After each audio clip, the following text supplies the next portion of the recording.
as you know, this mandate has got this wonderful advantage of being able to invest in any asset in any region of the world, and we can move money across from South Africa, across all regions, and then bring it back. And we've done quite a good job of exploiting that mandate.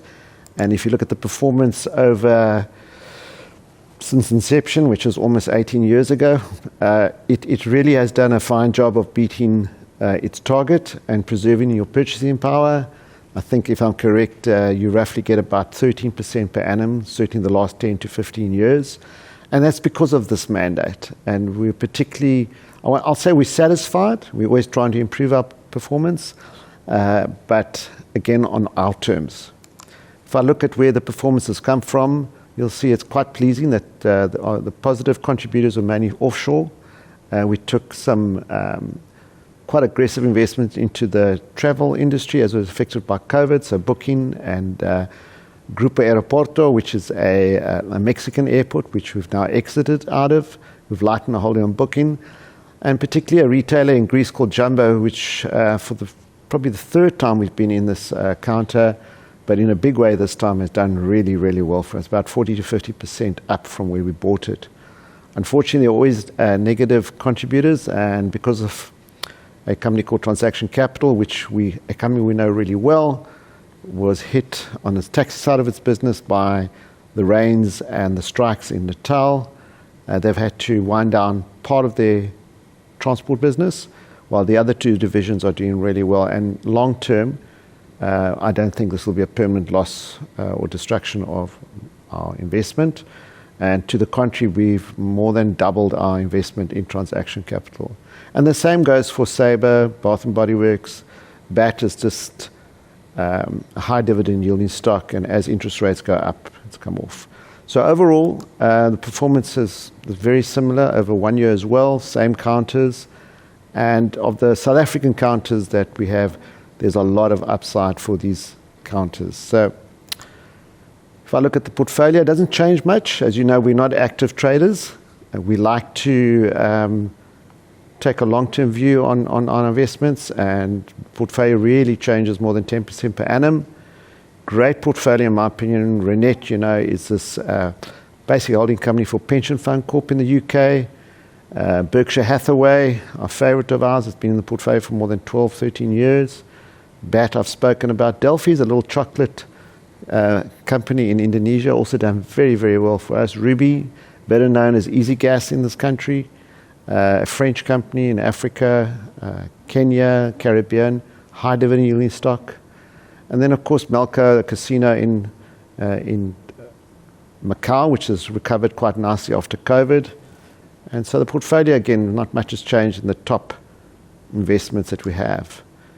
Look at asset allocation. Sometimes when investors look at our fund, they think it's only roughly 60% offshore. It's actually 75 on a see-through basis. We were quite active in the bond market a year ago when interest rates got very high, or almost 2 years ago with COVID. We've exited the long duration assets and kept most of the short end of the bond market. Again, something we haven't done for quite a while, exploiting the mandate of Bravata. If we look going forward, what I think is the three major things that are keeping us thinking about the portfolio at the moment, it's the level of interest rates. Just as we're damn sure that we don't know where interest rates are going in the next year, we suspect the Fed doesn't know either. And as we lead into an election next year, we suspect most of the tough work will be done this year, which is not a good environment for stock markets or any asset prices.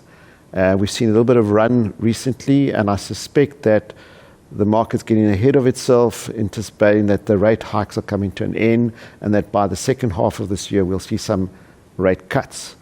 We don't know, and we just don't try and anticipate it.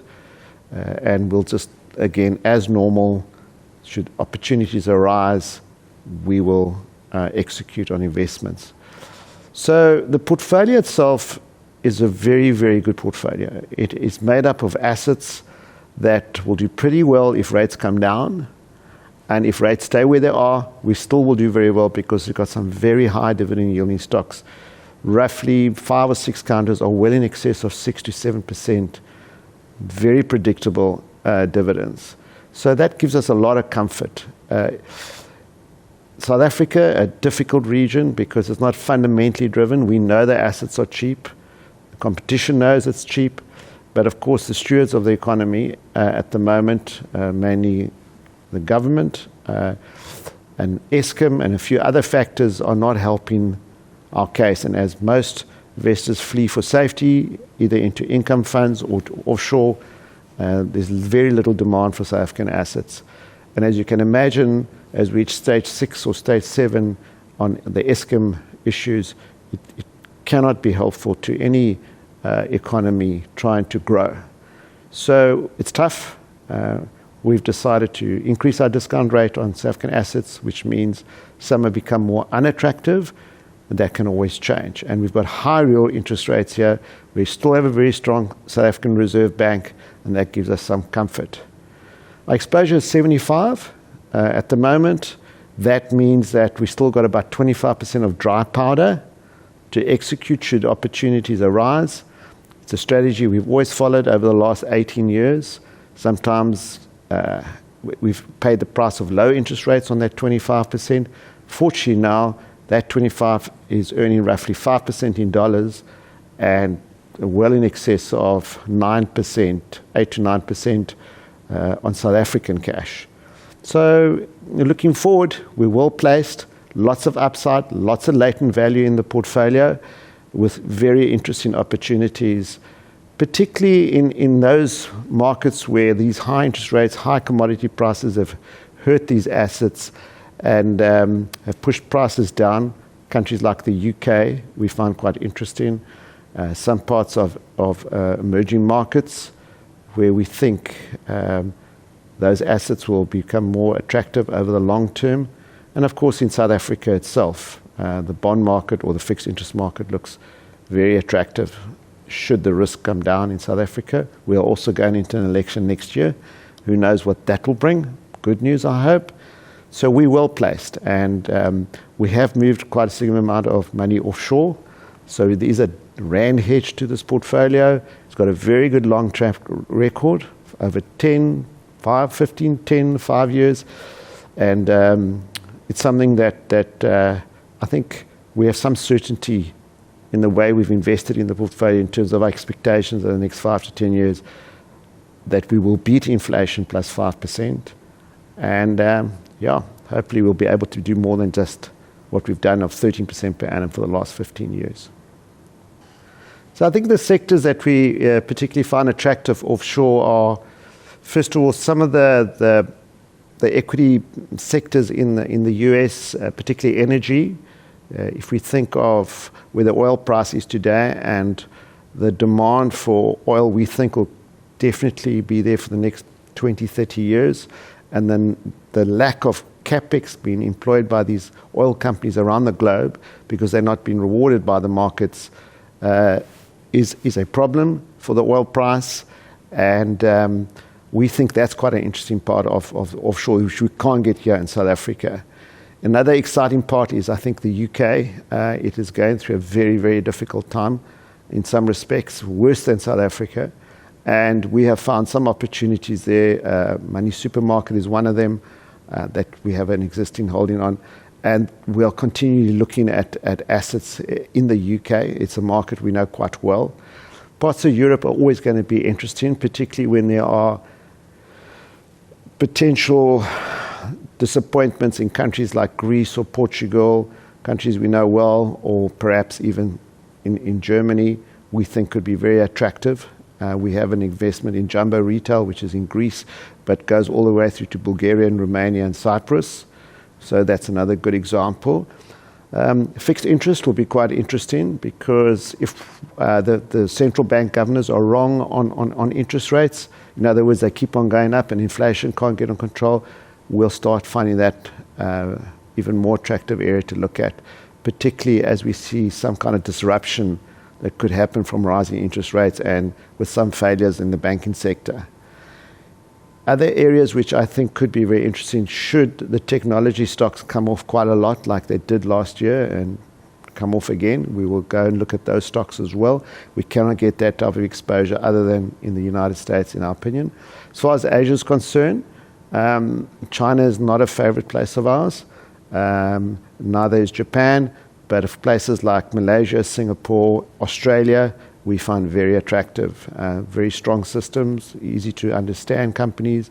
We have a stake in Indonesia, and we also have a stake in an Australian energy company, high dividend yielding stocks. We like that. And so those are kind of the areas that we're looking at. Next question. Well, if you look at bond markets around the world and fixed interest rates all over, South Africa is quite attractive in this respect. We have a real return on our fixed interest. Not many countries in the world have that. And really, it's all about the region's cost of capital. In other words, we need to keep rates high to attract capital to remain in South Africa versus going to the States or to Europe as their interest rates go up. And of course, we have inflationary pressures, which our Reserve Bank is very hawkish on, and in fact wants to drop the rate. So we do like the bond market, but on the long end, we've sold out our position, and we prefer to own the shorter end, which is 1 to 3 years at the moment. But of course, we can always go back quite big and fast into the local bond market. And finally, as far as South Africa, there's certainly a lot of value right across the spectrum, not only in the large cap space. In the large cap space, I think the banks and some of the retailers might be attractive in the long term, but you need the economy to grow, you need a stronger rand, and you need interest rates to come down. In the smaller mid-cap market, there are some very, very good industrial companies that have managed to dominate their markets as a result of COVID and the high interest rates that we've had, and some of their competitors have gone away. Companies like Udeco, which we own, is going to continue to exploit weak competitors and those take market share. And in the small cap space, there's always opportunities to find something that will do well. I've spoken about Transaction Capital. It's a company that we know really well. It's a mid-cap, large mid-cap, if you want to call it that. We own roughly as a house over 4% of Transaction Capital today. It's a company that we know really well. And there's very significant value in an example like that, which is going through a very difficult time at the moment, understandably so. Some of it beyond the management's control, and some of it they can fix, and they are busy doing that with very strong founders that still own roughly 20% of the company. That's a good example. I think you want to own an asset in South Africa. Exposure to the taxi business, to the distressed lending business, and of course to a company called We Buy Cars, which is essentially a distributor of second-hand cars. So overall, again, good example of what's available in South Africa.